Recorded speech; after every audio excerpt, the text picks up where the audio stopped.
Hey everyone, great show this week. We have a one-on-one chat with Randy Couture. Movie battle is Mad Max vs. Reservoir Dogs. We're going to talk about the best movies from 1987. And a whole lot more.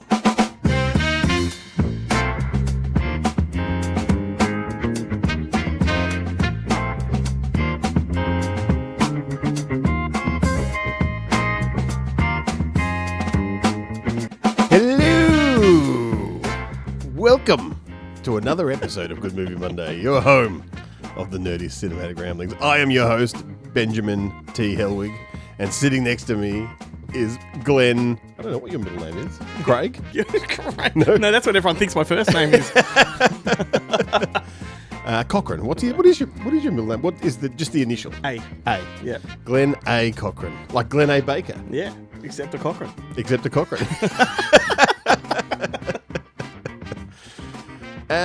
We've got a great show for you today. We've just run through it on the little video that you watch at the head of the show, so I won't do it again because that's the kind of guy I am. Unless they skip the intro. Unless they skip it. Oh, okay. Look, all right, I'll do it. We got Randy Couture on the show. Have a one-on-one chat with him to discuss a new movie he's in called The Bellkeeper. The Bellkeeper, which is like the beekeeper, but good. Huh? See what I did there? Shocking. The Boneheads are back. We're talking about 1987 this week. Oh, bloody tricky one. Like I say it every week, but they just keep getting trickier. It doesn't actually. It has not got any better. This one is actually the worst. Like this is the hardest one for us to pick any number. And I think there's a certain listener out there who's going to have a lot of trouble. He's going to get very upset with what we say. What are you talking about? He just is. Yeah, he shared us another video of going, "You cunts better say fucking yeah." One of you cunts say Full Metal Jacket. Come on, you fucking. If battery's not included, it's not in there. I tell you what, I'm coming to Melbourne. It's like I'm going to force you to watch Fried Green Tomatoes. I will watch it. I will. Yeah, we will do it. Strap me in. What are we doing? Oh, the movie battle is Mad Max vs. Reservoir Dogs, which is an interesting one. I'm eager to talk to you about the genesis of that one. Keen on that. We've got it's a really fully loaded show. I'm very excited to get into this one. It's been a bastard of a week just gone, so like I'm ready to get stuck into it and just have a bit of a fun time with you, mate. Bit of a relax. I was going to say, I don't want to bring the show down. Oh, I knew you were going to.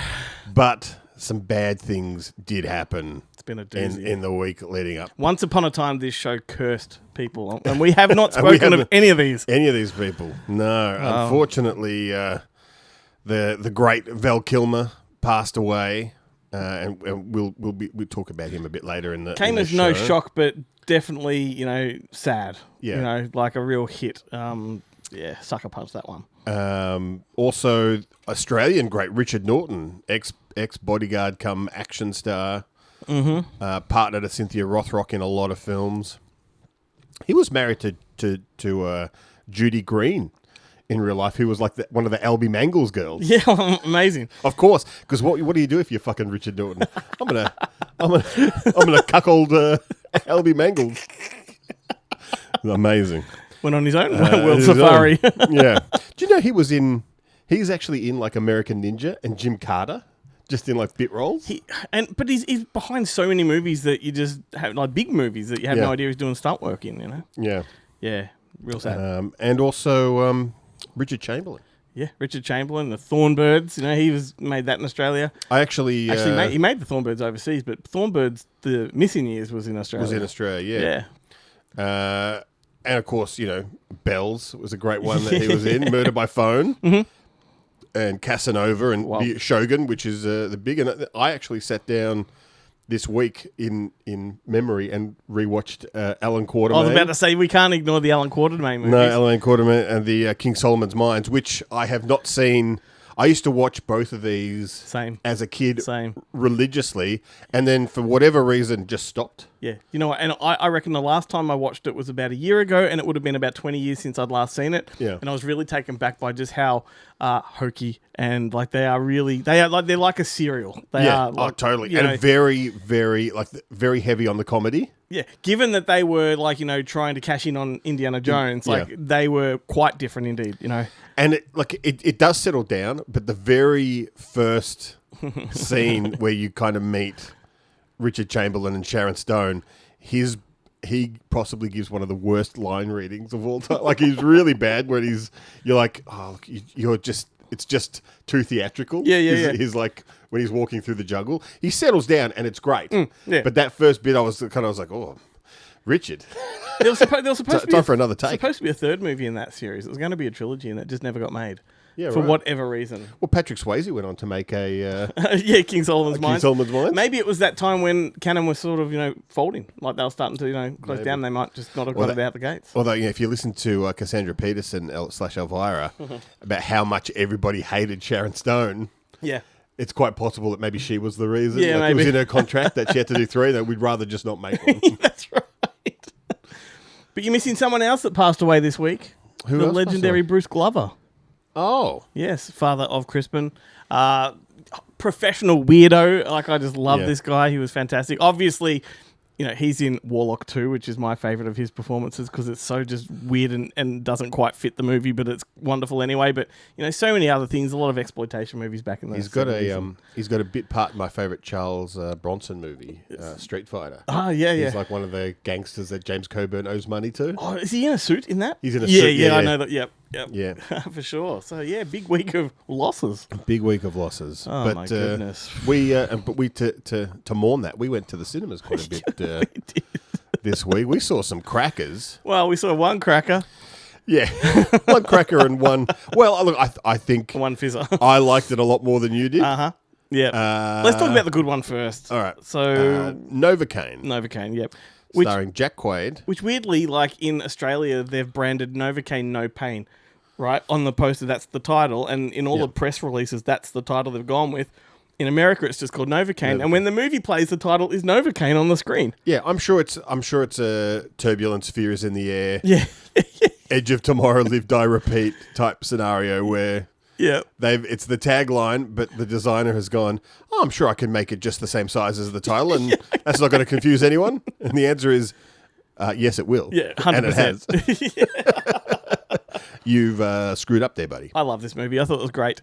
It comes in the wake of movies like Nobody and Monkey Man and John Wick and all those, and it's just an everyday. And I liked it more than all of those. You know what I did too? It's an everyday guy that has no right to be an action man, but he's got a genetic condition that renders him immune to pain. And when he finds himself in a situation when some bank robbers rob a bank, kill his boss, and kidnap his wannabe girlfriend. He then kicks into overdrive, can't feel pain, goes after them, and gets himself into all kinds of mischief. Yeah. And it's hilarious. It's hilarious. There is... I hope I'm not giving anything away. I think it's in the trailer, but there is a scene where he deep fries his hand. Yeah, that's in the trailer. It's in the trailer. And when we got there, we hadn't seen the film, but they laid out... They put on a little spread for us. A lot of food. And they put in there was overcooked chicken wings. Chicken tenders. Chicken tenders. But we're talking like that's the only food they served, right? Just mountains and mountains of chicken tenders. And they were every single one of them overcooked. Right? And they had a hot sauce with them. Yeah. Really hot sauce. Really hot sauce. Which we learnt the hard way. And we were I even mentioned it, I goes, it's a bit overcooked. And I'm not in any way skilled or versed in these things, and even I noticed it. And you just were like, "This is the best thing ever." I mean, that is how I prefer my tenders. That's how you prefer them. Yeah. And we just but didn't think anything of it. Just like, oh yeah, the chef's not very good. I thought they'd come because we're at Crown. I thought they'd come from the casino and they had leftovers. This is what they give the gamblers in between handing out piss jugs, so they don't lose their seats. But then we went into the movie, and it definitely relates to that deep frying the hand scene. Very clever piece of marketing ahead of the film. Yeah, so well done. Who was it? Was it Warner? Or I think that was a Warner movie. And just a fun movie. And because he feels no pain, they go into some really creative, gross places that injuries and things like that. Things you would never think of. Like he set a timer on his watch so to make sure that he takes a piss every 3 hours. Otherwise, his bladder can explode. He doesn't eat solids because he's afraid he'll chew his tongue off. Yeah. But I won't give any spoilers whatsoever, but there is a method that he uses to kill somebody in the final act of the film that is just it's one of the best things I've seen on screen in a long time. and it's really gross, and it will test people's stamina. So, yeah, definitely get out to see that. What was the other one, Ben? The other one was the Minecraft movie. Yeah, look, this was... I hated this one, but let me just preface that by saying that I liked parts of it. I really enjoyed the real life stuff, like when they were on Earth. Yeah. And it is essentially like a new version of Jumanji. It's about... like when you look at all the cast, you're like... This is like who you get when you can't afford the cast of Jumanji. Yeah, that's right. And Jack Black. But the premise is so dumb. Jack Black plays a guy that his entire life he's been obsessed with mining, like actually mining, like, picking... But they wouldn't let him in because he was a kid and there's no kids in the mine. Yeah, and he ends up, going into a mine as an adult, and he chips away until he finds his orb. And when the orb is put into another cylinder or whatever, it just opens a portal to this Minecraft world. Yeah. And then when he's there, if you've played the game, you can just build your own world, and he lived his whole adult life there until a kid with Jason Momoa, who plays a former video game champion from the 90s. He's basically... discover the orb and they join him. He's basically Peter Dinklage from Pixels. Pixels, that's right. He is, totally. But I really liked Jason Momoa in this role. I thought he did it well. Yeah. So there are things I totally not afraid to make himself look stupid. Things I really enjoyed about it, but ultimately I think Jack Black outwore his welcome 20 years ago, and he's just the same shtick. It's skadoosh every 5 minutes. It's fucking doing Jack Black dancing, and he's an old man now. It's not as funny. No, it's not funny at all. What do you mean as funny? It's just not funny. So I really did not like this film. I reckon had they played it more like, instead of Jumanji, gone in a Land of the Lost kind of way, that would have held my attention a lot more. And that way, I think the comedy would have been a little more resonant. And that's the disappointing thing is Jared Hess, the director of Napoleon Dynamite and Nacho Libre, Gentlemen Broncos that we talked about on the show. I expected a bit more. Yeah, so I actually quite enjoyed the vast majority of it. Like, it is definitely, look, it's a kids' film. Mm-hmm. We aren't the intended audience for it. But even that being said, I had quite a bit of fun with it. I liked the humor. I thought was great. There was, there's definitely junk in there for the kids, but there was enough in there for the adults that, and there's some over-the-top violence. There's some over-the-top... well, definitely some sexual innuendos. With Jennifer Coolidge in there. Yeah. Desperate. Who's trying to have sex with one of the villagers. One of the Minecraft villagers. The square guy. Who escapes into the real world. She can't seem to tell the difference. Yeah, look, the funny thing is a lot of that stuff, like, I haven't played Minecraft in years. Yeah. And none of that stuff was in the Minecraft. The zombies and stuff, the skeletons and all that sort of stuff they had. But they didn't have any of the... There was no wolves or pig warriors or any of that. I don't know if that's in the new game or that's just something that they've added in for this film. But so if you're a Minecraft traditionalist, you may have some problems with this film.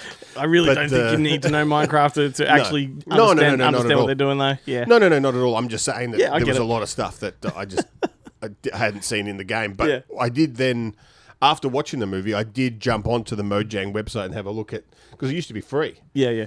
And I was like, of course, I'll just download it. And now it's $30. And I'm like, it's still one of the highest selling games that Nintendo Switch have. Do you know one thing I must say? I really, really liked the lead kid. I think he's got a future. I'd like to see him in more movies. He reminded me of somebody from the 80s, and I can't quite put my finger on it. He definitely reminded me of Screech from Saved by the Bell. But he reminded me of somebody else. He reminded you of the guy from Jumanji with the giant mole. From Hereditary and for the new Jumanjis, Alex Wolff or whatever his name is. No, or his brother, because he's got a brother. He reminded me of like a young actor from the 80s, like a goofy, geeky kind of one. I can't think of who it was, but I liked him a lot. I thought him and Jason Momoa got me there, to the end without walking out. The thing that bothered that I didn't quite gel with was the girl who plays Wednesday Addams' roommate and friend from the Wednesday TV series is his older sister. Yeah. And she's also in that other Netflix series that How to Solve a Murder thing. Mm-hmm. Mm-hmm. And she doesn't look like she's 16, but she doesn't look like she's 21 either. No. So she looked too young. She plays real an older agent with the. I thought she was pretty funny. The one you're talking about plays an older sister that's in it, like being forced to become mother to her brother because their actual mother passed away. Look, the The Real Estate Agent was okay, but look, I didn't like the movie. I won't be going back to it unless I'm sort of forced to. Yeah, but maybe it's like one of those. You'll watch Goosebumps and be like, like in 20 years' time, you're like, I remember that Jack Black was pretty good. Maybe I'll give. Hey, I love Goosebumps. I loved Goosebumps from the start. But then you'll be like, it'll fill you with fond Jack Black. It'll be a movie where I go, that's really appreciated. Yeah. It's Terrific TV Tuesday, the only Tuesday TV segment that drops on a Monday. Shockingly, I have probably had the busiest 2 weeks in terms of nighttime activities that I've had in perhaps the last 5 years. So I did not get much of a chance to watch a lot of TV, but I did catch up on what has dropped so far of season 2 of 1923. Have you been watching? No. Are you waiting to the end of it to binge it all? No, I watched the first season and lost interest. So I haven't had that desire to go back for this one. Yeah, right. If you tell me it's good, I will. Look, to tell you the truth, I am watching it 50% normal speed, 50% fast forward, because the only stuff I'm watching is the Spencer Dutton Kyle Skinner, Yep. like trying to get home, because they've done that thing where you think that just getting out of Africa in the season 1, because the whole premise of the show is there's a land war going on in Montana, and it's the Duttons versus these Irish immigrants. It's like the Hatfields versus McCoys. Yeah. And one of the sons or nephew is like the war hero son, and he's off in Africa acting as a guide for the railroads and hunting leopards and all sorts of stuff. And all the other sons are getting bumped off one by one, so he's recalled home. And the challenge in season 1 was getting out of Africa. Yep. And getting on a steamliner and coming home. This one, of course, he lands at the opposite side of him. I think he lands in Florida somewhere in America, and then he's got to try and get back, and he gets involved with mobsters. Right. He gets involved with bootleggers. He gets involved with corrupt sheriffs.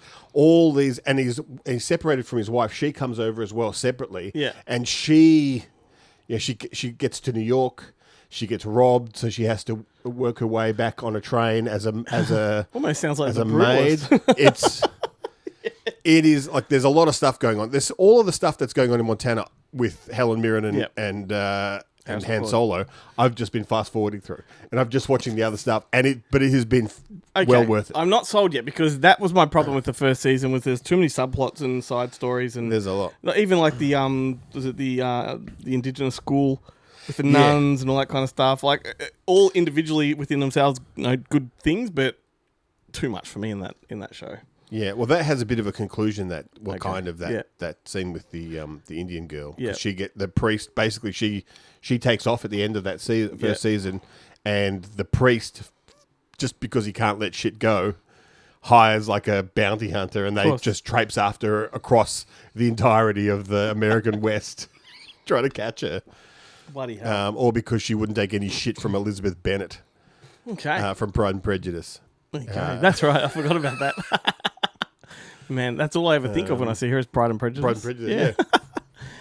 So I've done what everybody else seems to be doing over the past week and watching The Studio, that new Apple TV show. I thought you were going to say White Lotus. No, that too, no. So, I mean, this is the new show from Seth Rogen, Evan Goldberg. It is Apple TV have released it, and it is essentially a satirical look at the world of the studios, behind the scenes of movie making, and almost like a Robert Altman movie, like The Player. It's The Player, things like that. And the first episode makes you believe it is kind of like The Player, and it's going for that kind of comedic, dramatic kind of show. But by the time you get to episode 2 and then episode 3, it's clearly just a comedy. Yeah, like it is. But I like that. I like that it went comedy, because that means they can get things wrong about the industry and it doesn't matter, because it's all for comic effect. It's not like they're trying to actually tell a truthful story. Yeah.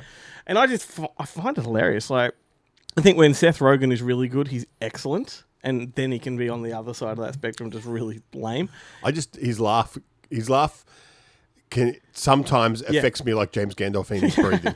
Yeah, but he doesn't do that in this show. No. This show, it's all about, it's him in panic mode, like, and pussy mode, and he hasn't got the guts to confront people and things like that. How disappointing must that be when you're an ass-kissing executive your entire life, and then you finally get, like, now you're the big cheese, you're the one in charge, and you still have to be like an ass-kissing. So here is the premise, right? He plays a sort of a guy in the studio system that's...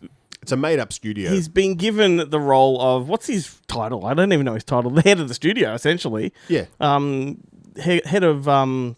He's the head of production. Production, yeah. And so he's making all the decisions, and his whole theory was he wanted to come into this and reinvent the whole system by bringing integrity back, by bringing sort of an art house kind of approach to the mainstream. And yet he's got Bryan Cranston as the actual head of the studio. He's the chairman of the board. The chairman of the board, and he's like, well, no, you get this job because I want you to make... crap. I want you to make nothing but crap. And his first assignment is to make a Kool-Aid movie. Yeah. And that's what sort of sets the tone of the show. And it's funny because he goes, well, I'll make the Kool-Aid movie, but I'll do it with integrity. I'll get an art house director on board. And then he finally wrote, was it Martin Scorsese into it? Yeah.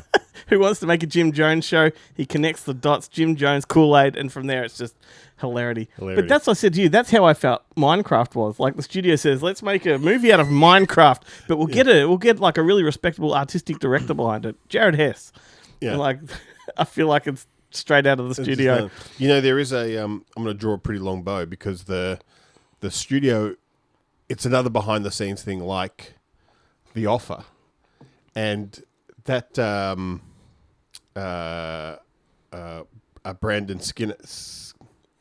Sklenar, whatever the hell his name is, from 1923. Yeah. He's in The Offer. He's the guy who plays Burt Reynolds. Oh, yeah. So there's a connection. I've drawn a really long bow. So, there's 3 episodes have dropped so far, and each one has like a celebrity guest. The first one was Marty. Was Martin? Martin Scorsese's. Episode 2 was Sarah Polley, and then episode of course, it's Sarah Polley making like a feminist piece. Oh, yeah. Hilarious! And then episode 3, you have Ron Howard, and it is Ron Howard being fucking hysterically funny. Like the funny thing is that like, who do you what's a big name director that doesn't mind selling out? Ron Howard. Well, the best thing about it is they frame it like Ron Howard's the nicest guy in the business. Like he's the guy that everybody likes and all that. And Seth Rogen's the only one that knows from a previous experience that he's the biggest cunt in Hollywood. And the episode slowly reveals Ron Howard's true nature, and Ron Howard plays into it so hard. Really good. I love it. Studio 3 episodes in. I reckon you get onto it and catch up with me, and we'll discuss it online. As someone who interviews people for a living, I can definitely say that the guys from Good Movie Monday are the second best interviewers on the podcast scene. In fact, I'm amazed they're not on $1 million deal by now.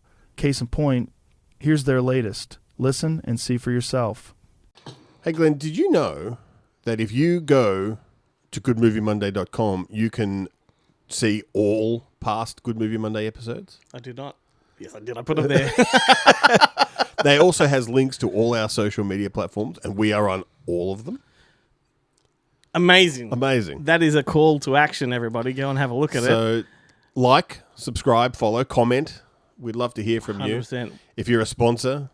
Well, there's one more. There's one more link I will be adding in the next couple of weeks. Maybe I'll even do it straight after this. Is the Movieland link, because we are also on the Movieland podcast, which is a new podcast. It is like a reinvention of the old Movieland brand. Not a reinvention. What would you call it? Like just a relaunch, if you will. Yeah. Celebrating the bygone era of video stores, and we do a little segment on that show every month, and it is the Overdue Report. We talk about movies that have just not been discussed in forever. Enough. It's I don't know. I could be wrong, but for me, I think Movieland was the first video store chain in Australia. Oh, that's a good question. Certainly the first one I worked for. Yeah, it was the first one I went to as a kid. I don't remember, like, there's Video Flash, definitely not Video Easy, definitely not Blockbuster. Or Network, they came later. Network was always, it was just a... I reckon you could be right. I think Movieland was the Was the first one. Yeah, well, there you Maybe go. Home Show, but I don't know. I'm not too sure about Home Show. And it's a legitimate rebranding. They've got the licensing. They've got all the access to all. They've of it. done it legally. Yeah. Unlike me, who just goes, I'm just going to call myself Video Flash and then take my pants off every chance I get. So anyway, Movie Land Podcast. I'll put a link on our website to that as well. Awesome. Good stuff. I like that, mate. Yeah.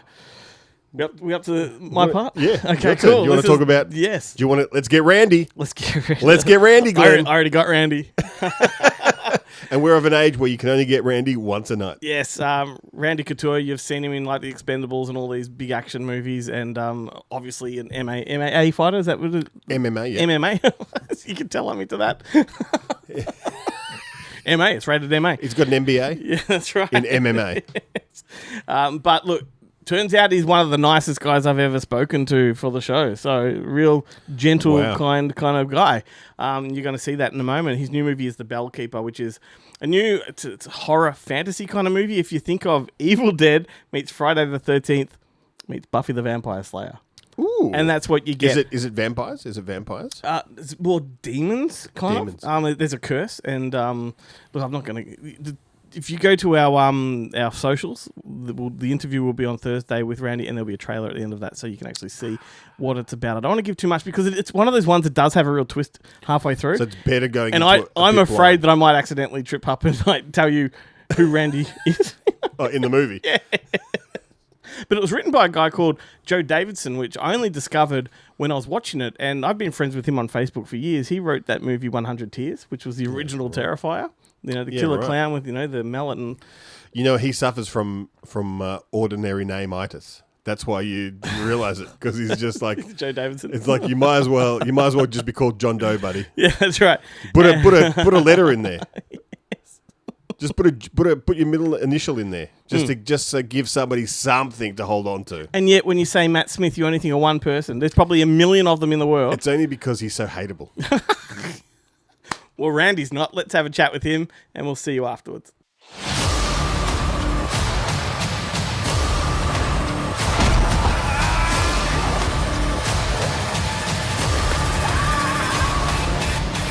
No worries. Yeah, well, once again, thank you for making time. It's a real pleasure for me to be chatting with you. Wow, thank you. I appreciate you having me on.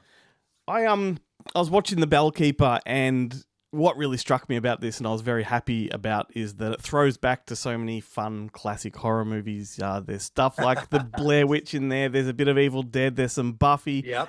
And it's quite different to what we're used to seeing you in. Firstly, are you a horror fan in general? I mean, since Friday the 13th, actually Halloween. Let's go all the way back to Halloween. My junior year in high school, one of the first times I ever smoked a little weed and went and saw that movie, and it scared the living shit out of me. And I think I kind of got hooked from that point on to a lot of that, but I certainly never saw myself at that stage in my life ever being in a horror film. And now I've gotten a chance to do a couple. So Hank was a fun character to play. I think of all the films I've done and where they want me to get emotional in front of a camera, which is a weird thing for an athlete who's been stuffing his emotions to the side for years and staying laser focused on what I trained to do. That was the first time I really felt like I got there. You know, my daughter, this ghost of my daughter standing in front of me who'd been murdered and all of that. I don't know. There was some other things going on in my personal life that day, I think, that allowed me to access some of those emotions. But I really liked Hank. Hank was an interesting character. And you think you're looking at one thing with that movie, and then it kind of turns into something completely different. And I liked that. It was really fun. Yeah, I'm glad you mentioned the emotional stuff, because that's what really struck me about this. Like, I was going to ask you, where does your mind go? But like, did that catch you off guard? No, when you got so emotional? Reeling it back in was a challenge after that scene. I'll be honest. And I had a stepfather that was in hospice at that time. I'd been talking to my sisters on the drive up. It was about an hour and a half drive up from LA to San Clemente, where we were filming. And I think those emotions were kind of right on the surface after that. And that scene was that night. So it kind of worked out in some ways. Yeah, it was a little strange to really get all the way there and then kind of have to reel all that back in and be a normal person for the rest of the night. I mean, I guess you're not expecting that to happen. So I'm wondering also, like, you must get a lot of scripts thrown your way. What was it about this movie that caught your attention and made you want to do it? I think the way it shifted, you think you're looking at some sort of weird slasher flick, and then it turns into this thing with a whole bunch of heart and soul and some backstory and some history, which was interesting too. That's what appealed to me. Yeah, right. For sure. Yeah, and if I'm not mistaken, and correct me if I am, the movie was like some of it was shot before Colton Tran came on as director. Is that true? That's I have no idea. I only knew Colton the whole time I was on set. Cool. It was Colton. So all right. Yeah. There you go. I am correct. Any of that backstory. So that's all right. That's all right. You kick some serious ass as a demon slayer. What kind of direction does he give you? I don't know what a director would tell a demon slayer to do. Well, I think. What got me in the door of acting was the physicality that an MMA fighter brings to some of these characters. And it's certainly no different with Hank. So doing the stunts and doing the fight scenes. Now, I got to swing a double-headed battle axe in Scorpion King 2, but, I think that was the part I brought to it. And then Colton knows the horror genre so well and knew exactly what he wanted to capture and what those scenes needed to tell the story the way he wanted to tell it. So I really felt comfortable with him.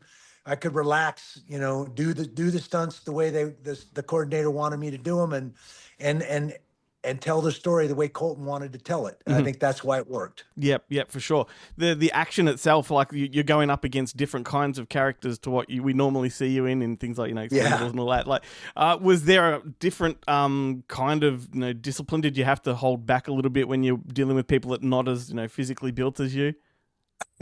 Well, I think that's one of the first things you have to learn as I transitioned from fighting and throwing real punches. And, my very first feature film was Cradle to the Grave with Jet Li and DMX. Hell yeah. I have a fight scene with Jet Li, and I'm supposed to throw a big right hand at him. And, his whole shtick in that movie was he keeps his hand in his pocket. He doesn't really want to fight anybody. And he's supposed to just get out of the way. And I literally ran him over. Thankfully, I didn't punch him in the face, but I ran him over. The director went apeshit. I just ran over the star of the movie, and he's like, "Man, you didn't wind up." And I go, "Well, hell no, you don't wind up when you throw a right hand." I had to kind of learn the difference between knowing the line of the camera, how to throw that punch and make it look real, not hurt any stunt guys, not hurt anybody, and certainly dealing with a bunch of younger actors that were much smaller than I was. You got to temper those things, and that's where the coordinator comes in. He helps us work out those beats. He helps us get it right so it looks great, but nobody gets hurt. You got these young guys going up against you. Like, are they intimidated? I think because I'm a fairly easygoing person, I'm friendly. I love people anyway. That's the beauty of this business is you get to meet a lot of great people. I think they felt comfortable with me. I wasn't some knucklehead that, that with bravado and bullshit on set. I'm a personable guy, so I think they felt comfortable. Yeah, I can attest for that. Like you've made me feel instantly comfortable on this chat, so I appreciate that. So you're a busy guy, I know that. I'm wondering in your downtime, what kind of movies do you enjoy when you're chilling out? I'm an action guy. I have always been an action guy. For me to be able to be in a film with Sylvester Stallone, are you kidding me? Talk about a pinch me moment. Yes. Like, what the hell am I doing here? But it was amazing. And no better guy to be on a set with and be in Video Village with, watching the way he works, especially, Expendables 1, where he wrote, directed, and starred in that film. So watch a guy like that operate, who's been at the top of his game for well over 30 years. There was no better place for me to be. But that's still the genre that I like. And again, that physicality that I bring to those roles, that's a natural fit.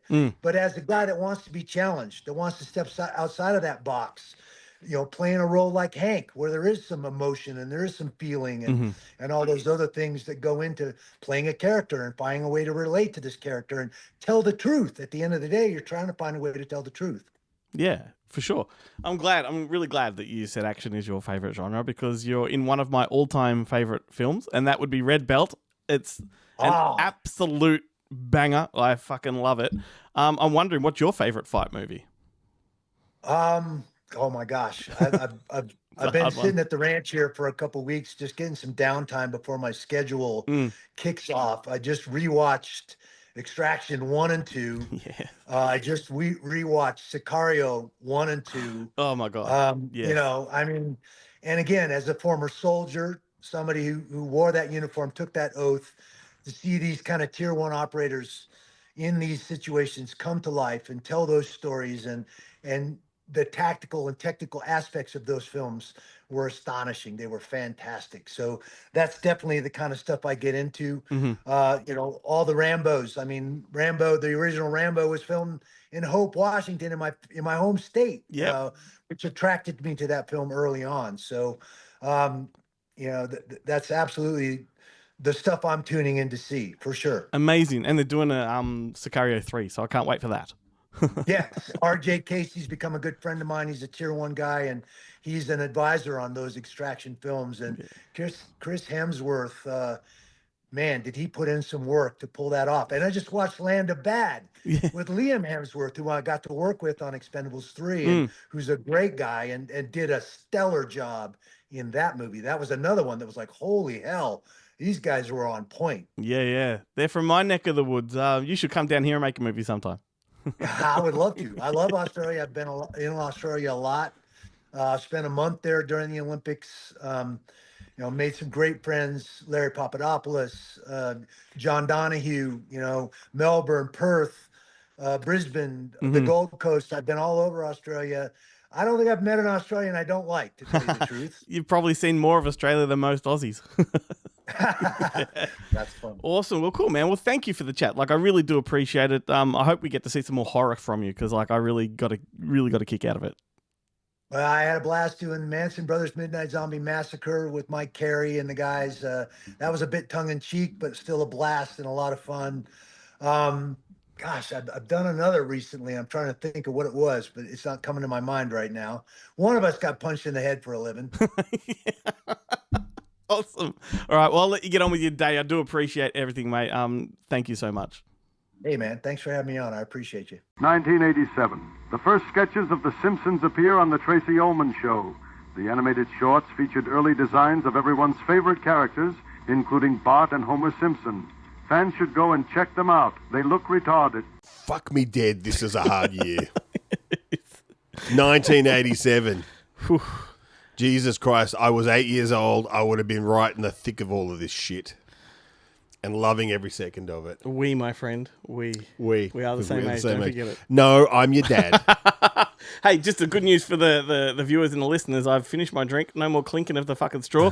Only realised now that was happening. This is one of those things that only you will notice it during the edit, and everyone else at home's going, I just thought you were playing a musical instrument. Yeah, if they were listening on headphones, I'm sure. It was bouncing between the headphones. 1987. All right, shall we do the usual? I'll go through the top 10 unless you have them written down. I've got them down here. Go for it. All right, shall we start? We'll start from number 10. And this is it's surprising the order here. So number 10, Lethal Weapon. Okay, we've got a different list again. Go for it. This time it was from Wikipedia and IMDb. Same. So why is it different? I don't know. Go for it. All right, I've got number 10, Lethal Weapon. Number 9, Predator. Number 8, RoboCop. Number 7, The Untouchables. Number 6, Full Metal Jacket.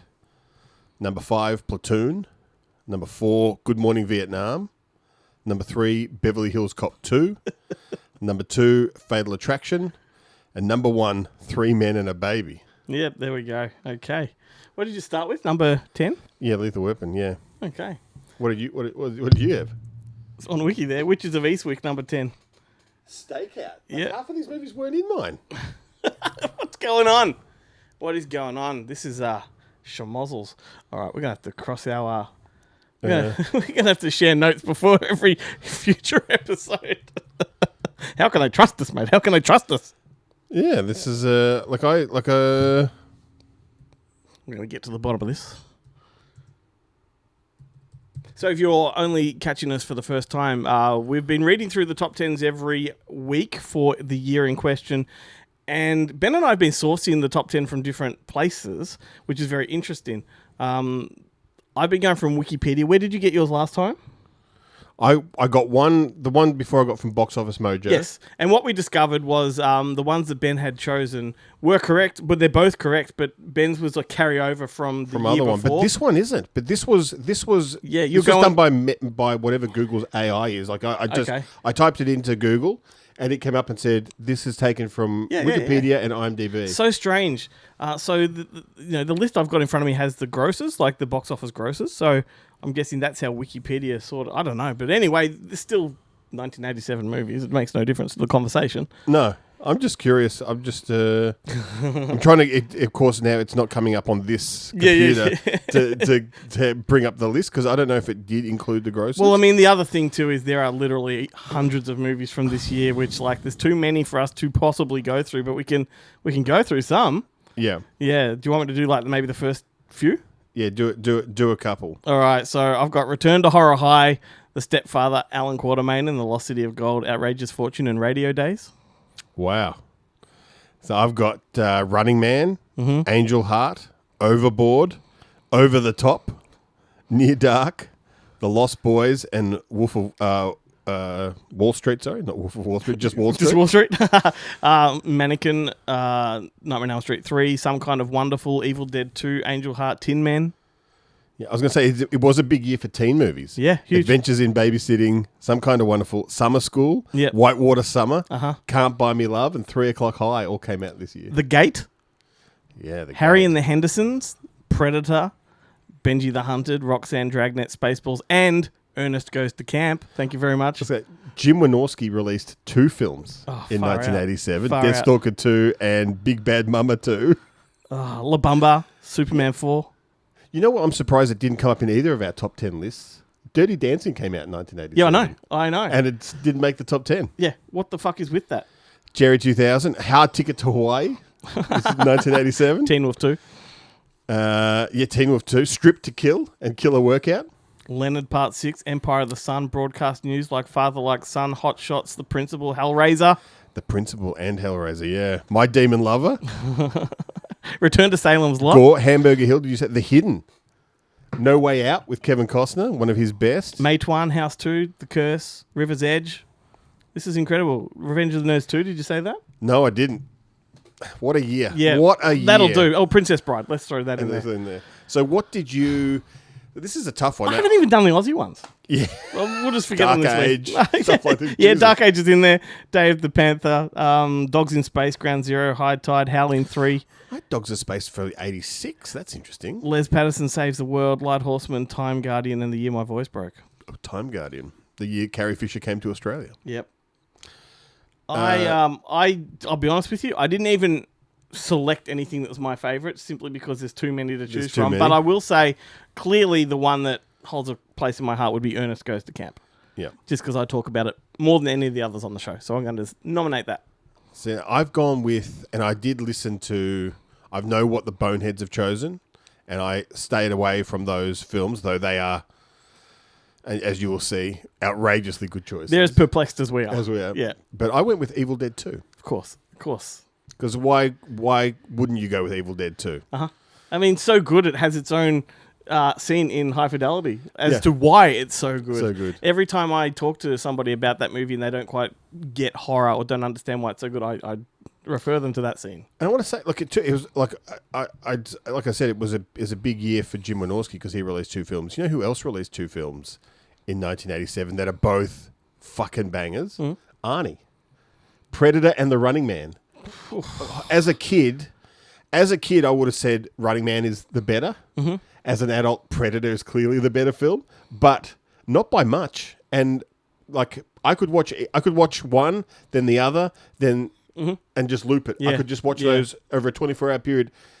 I'd go so far as to say I could time a flight. Like if I was on a 14-hour flight to America, I could just watch those 2 films and go, okay, I've only got to watch this 3 times. And you're there. And I'm there. Yeah. And I would be okay. Very timely, too, because last week at CinemaCon, Edgar Wright presented footage from the new Running Man. Yeah, right. With Glenn Powell. And later this year, the new Predator's coming out. Everything's legacy these days. That's all, yeah. And a bit of a Val Kilmer tribute. Lionheart was 87. Lionheart? Is he in Lionheart? Yeah, that brilliant film. Oh, yeah, look, because Hang on. No, was he in Thunderheart? He's in Thunderheart. Fuck. Yeah, Lionheart. The Lionheart's the Van Damme one, isn't Well, it? that's what I was... No, because there is another movie called Lionheart about children in the Crusades. Yep. And stuff, which has been completely overshadowed by Lionheart, a.k.a... Oh, yes. It's the Children's Wrong Crusade Bet. is the one I'm thinking of. Yeah. Yeah. And is he in it? No. I didn't think so. Eric Stoltz. It's Eric Stoltz, yeah. Oh, damn it. Snip that out of the show. It's amazing what you can do when you have the power of the edit. It's too late now. We've talked about it. Did we say Planes, Trains, and Automobile and Throw Mama from the Train? Like this is Last Emperor? This is nuts. Nuts is in there? Yeah. All right. It's too many. Too hard a year. We could have divvied up. Sometimes you think these 80s ones we should have just done the first half of 1987. Like, we should have done it by months. In March 1987, these are the movies that came out, and this is the best one. That's how we should have done it. Oh, my goodness. Well, I tell you what, like this segment has it's evolved into just reading out movies from that year. Yeah. And not actually discussing them because But it's just good. too many. But I think I do wonder... Police Academy 4. Police Academy, yeah. I do wonder what Brody is going to think of the movies that we read out, and what did we miss that's going to upset him. I think by saying Evil Dead 2 and Hamburger Hill. You got it covered. Hellraiser, we mentioned Hellraiser. Did I say Cherry 2000? I think I did. Prince of Darkness. Whew, scrape that in there. Fucking hell. What a cracker. Yeah, whew, we really are escaped the wrath of Brody on that one. I'm upset. If Evil Dead 2 hadn't have been on this list, Yeah. I probably would have gone for The Principal. Which is a surprisingly dark, like, because it plays out from the start. You think this is like it's Wildcats 2, and then it gets really fucking dark. I don't want to say it the best way possible, but it gets dark, and it's just awesome. I'm just going through to make sure we are, pleasing the broads. Yeah, Near Dark. That's Near Dark in there. And Lost Boys. Yeah. The double. Prom Night 2. Fatal Beauty. I can see. Prom Night 2. Hello, Mary Lou. Yeah. All right. I think we covered it. All right. Excellent. There's probably more I haven't written down, but that's okay. Broadcast news. That will upset Jared if we don't mention that one. Jaws of Revenge. All right. Yep. Looking good. Looking good. Excellent. Yeah. Let's see what the Boneheads think. Welcome to Bonehead Weekly Fun Size, and it's 1987, and we're coming at you with Chad's first pick of what the best movie of 1987 ever was. If it's 1987, those library books I thought were overdue aren't. Do you know how difficult this one is for me? This is literally the year where I can't pick one because I have four. I had to narrow it down. I had to keep narrowing it down, and I got it to 4, and then I had to look at these 4, and I'm like, how do I choose? Because it's either Back to the Beach or Batteries Not Included. I thought he was going to pick Baghdad Cafe. Batteries Not Jack Included. Bauer. Seriously, was one of the ones I took off the list, but I have to go with Monster Squad. That's a good pick. I thought you were going to go. I thought you were, honest to God, I thought you were going to go with Inner Space. It's one of the top 4. It's one that I've showed my kids and they love. I've showed them Inner Space. They're like, it's good. It's okay. But Monster Squad, then, I mean, how many times did I watch it just because I wanted to be those kids hunting monsters and kicking Wolfman in the nards? I get it. My kid changed his group name of his little club boys or the girls at Aftercare. They changed their name to Monster Squad. And I was like, how'd you do that? And he said, I told him we're going to be the Monster Squad. Creating the car. I mean, everything about Monster Squads was amazing in 1987 as a kid. So that's why it surpassed the other 3, which if James doesn't do his long list of movies, if he stick to one, James, I'll do an honorable mention at the end. Mine is Predator because that son of a bitch is dug in like an Alabama tick. You're hit. You're bleeding. I ain't got time to bleed. That was in the top 4. I mean, how can Predator not be? So I want to pick other things or other obscure ones, but the problem is that movie plays just as well now as it did then. And I don't want to hear anybody talk about toxic masculinity or any of that shit. It's just a bunch of guys. It's like The Thing. It's a movie that is male centric. I get that. All of them on a mission with some of the best quotable dialogue. Well, what? One thing The Thing doesn't have steroids. Well, yeah, there's a lot of steroids and God and bless probably them. a shit ton less cocaine. Right. And God bless them. The Thing didn't have a bodyguard, not for Sonny Landham, but to protect other people from Sonny Landham. Yeah.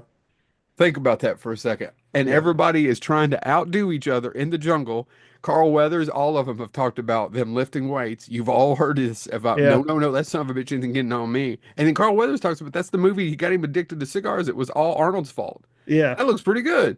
Well, shit, a few years later, one right after another because of Arnold. The movie is great. It plays well. Our friend Mick Strawn had never seen it because he was high on cocaine during the 80s doing production design. I hope he listens to this later. And he watched it a year or two ago and then or I think he texted, he's like, hey, have you seen Predator? It's awesome. No, we all saw it 40 years ago when you're in that back of the 10 doing the coke. Gentlemen, I'll be honest. I will just pick one. And this is hard for me because there are so many, as Chad has said, one of the most quotable movies of the year. And I don't think either one of you all are going to pick it. And somebody got picked up a best supporting for it. It's The Untouchable. Oh, it's great. The Untouchable. Here endeth the lesson. The lesson is at the end of your shift, go home. That didn't even make my list. Here endeth the lesson. It's good. It should have. If they send one of yours to the hospital, Chad, what do? Send one of theirs to the morgue. You got to do it. You got to do it in that actual accent, Chad. I can't do it. This is about as close as I get. That's the Chicago way. So yeah, no, the Untouchables is a movie from the first time I saw it to the most recent time I saw it. I just enjoy The Untouchables. And it's Kevin Costner and Sean Connery, what I would argue at some of their most peak, bouncing off one another. Really quick honorable mentions. Dragnet, Chad. Oh, dude, RoboCop. Oh my God, I completely forgot about RoboCop. Yeah. I keep thinking RoboCop came out in 88. No, 87. RoboCop is my It was seriously between RoboCop. I seriously thought RoboCop came out in 88. It was between RoboCop and Monster Squad. I truly struggled with it. I would have picked RoboCop. Yeah, I feel dirty for not picking it, but I had to go with Monster Squad. I feel dirty for not picking RoboCop over Predator, but because I do like it a little bit better. That being said, Predator is so quotable. It's fun. It is one of the best popcorn movies ever made. This is also the year of Raising Arizona and Evil Dead 2. There's just and too Lethal much Weapon. going on. Another great. Oh, by the way, Untouchables, James. I prefer John Rice Davies. This has been Bonehead Weekly. Fun size. Oh shit. Fight. Mad Max versus Reservoir Dogs. What were you thinking? These two? I'm thinking that these are two incredible debut feature films that kind of gave rise to two incredible careers. So, who do you think of the two has had the bigger, better career? Well, Tarantino. I think Tarantino's had like more films, obviously. Although George Miller's had more films than a lot of people would think, because he's had Witches of Eastwick and Lorenzo's Oil and Babe and 2, stuff like that. Yeah, and Happy Feet. And I would argue that that Tarantino has had a bigger career, but Tarantino has not created an iconic character like George Miller has. This is it. So I think this is a really tricky one. I think I know, because also, Reservoir Dogs is a very, very special film to me. You know, like I've told you before, it's a movie that I got suspended from school for peddling copies of. You know, to Neil Blomkamp of all people. And this is back in Australia, and the only way I sort of got out of trouble was by giving the principal a copy. And so I love Reservoir Dogs, and back then, I was very much a filmy that was into Tarantino, because we were that age, you know, that target audience. Mad Max came before our time, and yet I think I've seen the original Mad Max more than any Tarantino film. I've definitely seen The Road Warrior probably more than any Tarantino film, and I think the stronger film, the better film between the two is Mad Max, original Mad Max. Yeah, right. I just think it's a masterpiece, and it's my favorite of all the Mad Max films. I watched it again not too long ago because it had been a long time since I had seen it, and I was like, oh yeah, I was a bit nonplussed by it. Really? Yeah, which is odd. For me, it's just exciting, thrilling, and just a phenomenal ride right from the start. I just love it. And you got Fred Ward in leather pants with a scarf. Became a gay icon because of that role. That's hilarious to me. Yeah. Yeah, look, it's funny. And and the thing that's really weird, that's really going to blow my opinion out of the water.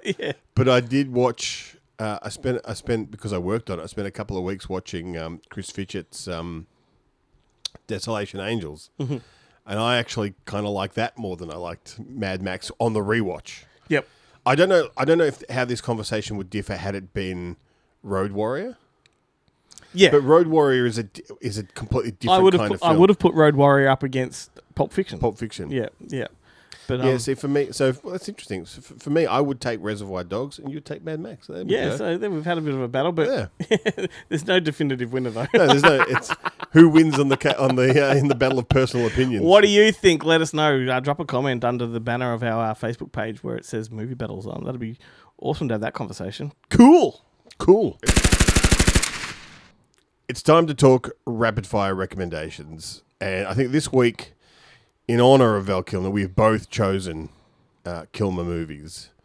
Mm-hmm. Why don't you kick it off?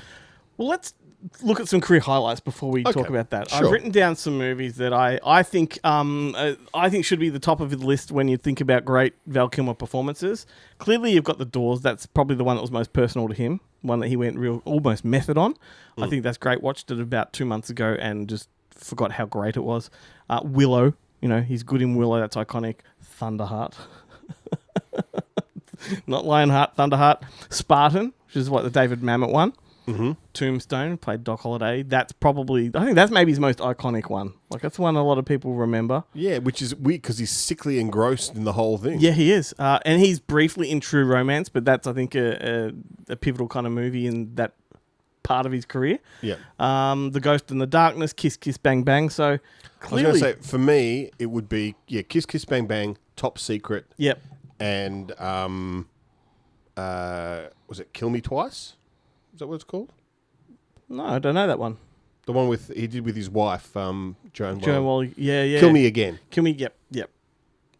I know the one you mean. I don't know if that's the title, but I do understand. We'll have flashed it on the screen. Don't worry. It's all good. The funny thing is, I'm positive I wrote it down. You're second guessing yourself. And now where's my notes? Well, do you remember? Oh, it is, Kill Me Again. That's what it is called, Kill Me Again. Do you remember? Island of Dr. Moreau too, but that movie, for me, Island of Dr. Moreau almost completely derailed Val Kilmer for me because all the rumours about him being a complete arsehole came out of that film, and I had a lot I getting past it. Accepting it all. I forgot Top Gun too. We forgot to mention Top Gun. Bloody hell. It's a little film that not many people saw. Yeah. It was during his indie period. Yeah, look, not my official... And Kiss Kiss Bang Bang, I fucking love Kiss Not Kiss my Bang official Bang. recommendation, but I do suggest you go and watch the Val documentary because that goes into the backstory of half of these films, particularly the disproving that myth that he was an arsehole to work with. It was more that he was just really committed. Yeah, look, I think there's a lot of, there's that whole, Kevin Smith tells that story about Bruce Willis being a cunt. Yeah. But it did come when he realized that Kevin Smith didn't really know what he was doing. Yeah. Like, as from a technical standpoint. Yeah. And I think it's the same. Like, if those actors, Marlon Brando is notorious for, on the first day, he would give you 2 takes. One where he was giving it everything, and one where he was giving it nothing. And if the director couldn't tell the difference, he just wasn't going to try the rest of the film. He knew what to do then moving forward. Yeah. Yeah, but that film, like he actually, unbeknownst to a lot of people, carried a camcorder with him from childhood all the way through his career and documented his entire life. And that documentary really is an incredible deep dive into his life and career. But one thing I forgot he had made, and this brought back so many memories when I was looking up his films. Do you remember the Billy the Kid movie that he made? No. You would know the poster, I reckon. It came around at the time of Young Guns, but it got overshadowed by Young Guns. And it was written by Gore Vidal. Yeah, right. Which is... It's a pretty big deal. Yeah, it is a big deal. It's a weird but cool poster. Look it up. It's on the screen now. I can't help myself. Gore Vidal, I've always got Gore Vidal and Vidal Sassoon mixed up. Which is the hair gone? Gore Vidal wrote Caligula. Yeah. Yeah. All right, so let's get down to movies we've picked as actual official recommendations. Shall I go first? Yeah, you go first. All right, so I picked The Salton Sea, this movie from 2002, which I'm watching it and I'm thinking to myself, there's parts of this that Ben would not want to watch it because of, and then there are parts of this that Ben would want to watch it because of. Yeah. One, it is a dirty drug movie. Like, you don't like druggies, in movies. But it's also a film noir. And which I do like. And it gets to, like, a pivotal part at the midway point that it flips on itself and that druggy stuff is not what you expect, and it's like it just undoes and unravels, and it's Is it like Fletch, where you think he's a druggie at the start, but he's just undercover as a reporter? Well, no, this is the thing. So the premise is he was a trumpet player, a jazz musician. But and it's very confusing when you're watching it. You're like, I don't understand how that connects to this, or blah, blah, blah. These weird characters, great characters. And then, like I said, it flips on itself. Everything makes sense in the end. And you're like, wow, like this is really cool. It's kind of definitely cashing in a bit on that Tarantino, Guy Ritchie kind of because it came out, it was at that time 2002. So it was maybe, just 6 or 7 years after. But it was still very much a... Yeah. It was directed by DJ Caruso, who's gone on to do a lot of other things, notably that Della Sonia film recently, The Shut-In. Oh, okay. Yeah, and a lot of stuff in between. I think, did he do, Jesus, what's it called? The Disturbia for Spielberg. Oh, the Rear Window thing. Yeah. Produced by Frank Darabont. Shawshank Redemption and whatnot, The Mist and all that. The Mist. But the cast, listen to this cast. You got, as well as Val Kilmer, who is clearly the lead. He's excellent. You got Vincent D'Onofrio is the main villain. He's got no nose. He wears a rubber nose. It's hilarious. They call him Pooh Bear because he looks like Winnie the Pooh. He is outrageous in the movie. You got Anthony LaPaglia, Deborah Kara Unger. You got Louis Guzman, Peter Sarsgaard, Adam Goldberg, B.D. Wong, Doug Hutchinson from Shawshank, Green Mile. Doug Hutchinson, the guy that turned out to be a creep in real life.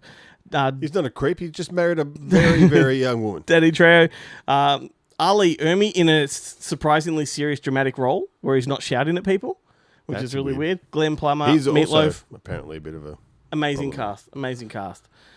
So there you go. It's called The Salton Sea. I couldn't recommend it enough. It's very, very good. And I think it's one of Val Kilmer's top tier performances. Yeah, right. Yeah. Well, I chose a movie and then I texted you while I was watching it. That's right. I said, this is everything I hate about Val Kilmer. I didn't know you hated Val Kilmer.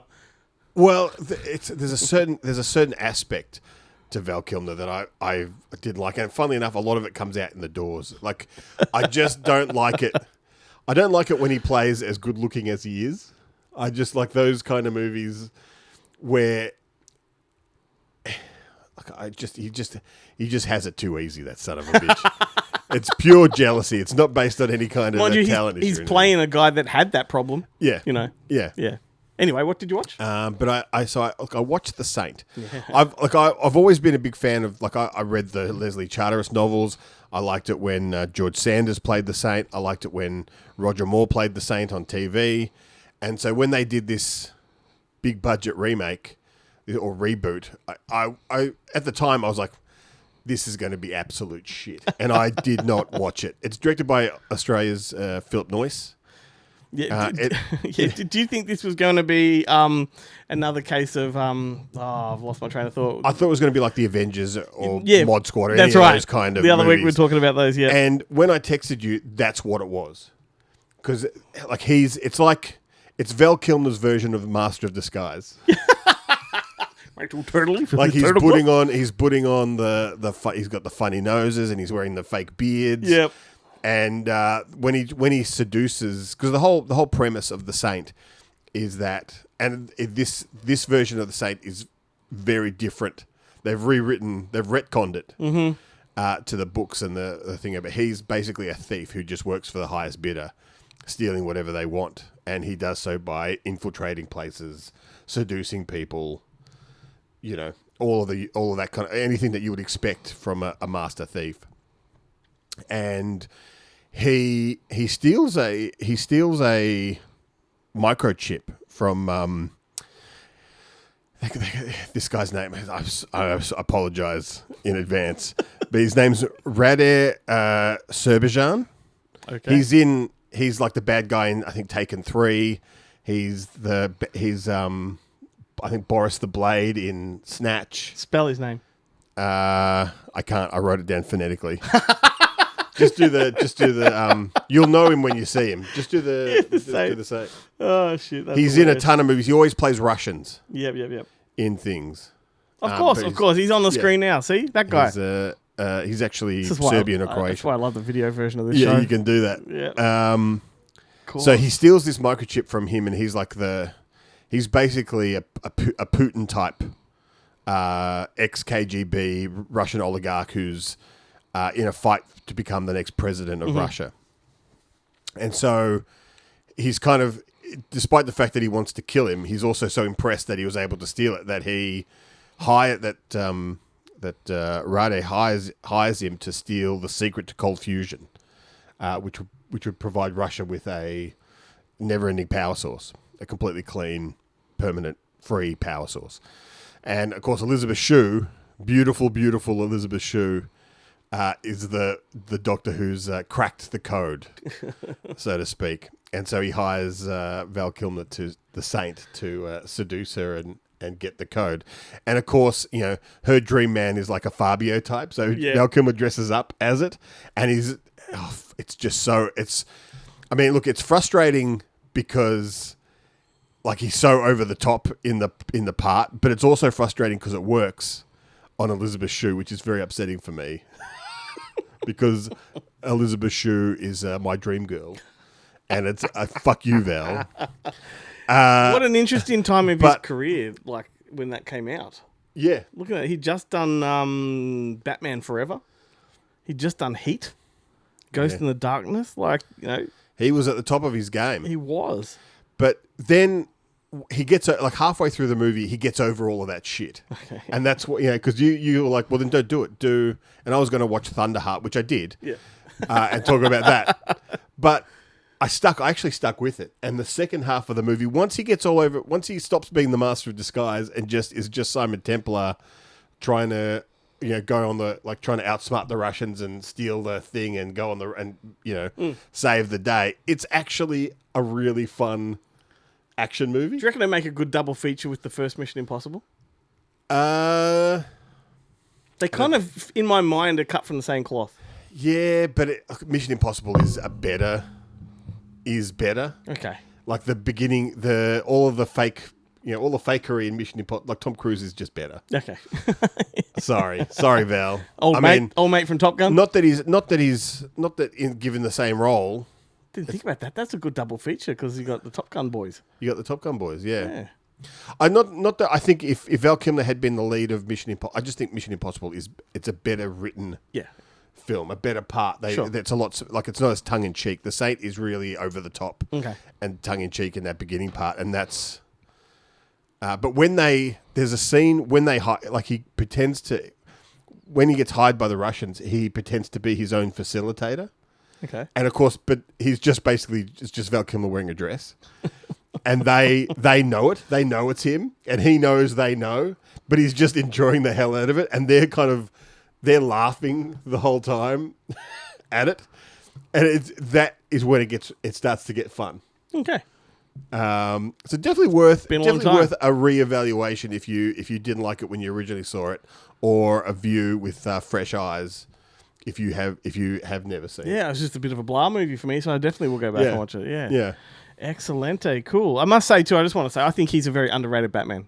I do like Batman Forever. There's a lot of people who have been coming out and saying that, and I will say, look, what his Batman is most responsible for, the best thing to come out of it is that nipples. No, that was the next one. That was Clooney. That's Clooney. Clooney and Chris O'Donnell with the bat nipples, and Alicia Silverstone. No, but the Seal, Kiss from a Rose. Baby. You too. Hold Me, Thrill Me, Kiss Me, Kill Me. That was a great soundtrack. Yeah, and that's it's when you think about it, you're like, it's Val Kilmer, it's Nicole Kidman. I don't know who the bad guy was in it. Tommy Lee Jones. Two-Face. Is it that one? Yeah. With Jim Carrey? Yeah. Jim Carrey and Tommy Lee Jones. Yeah, right. Jim Carrey does tell that great story about how Tommy Lee Jones couldn't stand him. Yeah, I know. Hates his guts, and he ran into him in a restaurant, and he went over to say hello, and Tommy Lee Jones brings him into a hug and says, "I hate your buffoonery." Whispers in his ear.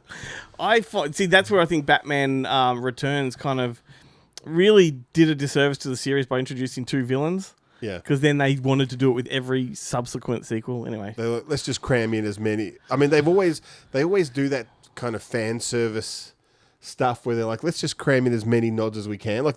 Like they even in the Chris Nolan one, they waste the Scarecrow. Oh, yeah. As a throwaway villain. Two-Face becomes Two-Face and then that's it. Dies. Just dies. Yeah. Yeah. Yeah. And Two-Face is in, like, Harvey Dent is played by Billy D. Williams. Well, how gypped was he? Because he had a contract that he only agreed to be Harvey Dent in the first Batman if he would stay in contract when they bring Two-Face into the series. Yeah. And they went and brought Tommy Lee Jones and they whitewashed him. Yeah. He would have been spewing. Anyway, Val Kilmer, great little conversation there. That brings us to the end. Certainly does. End of the show. Thank you. You take us out. You're hosting. What am I doing? I don't know. Just knee-jerk reaction. You're just doing it. Going into sign-off mode. Thank you for listening. It's been great talking movies with you. That's Jump on the old social media. what I was going to say. Give us a like. Give us a follow. Give us a comment. Send us some money. If you want to sponsor us, Kirks. Send us some Kirks. That's right. We will shout out if you send us a slab of Kirks. Doesn't have to be monetary. It could just be It'd be stuff. drinks. Yeah. Cheap, like LA Ice. Home brand cola, we will take it. We will promote your business for a slab of home brand cola. See you next week.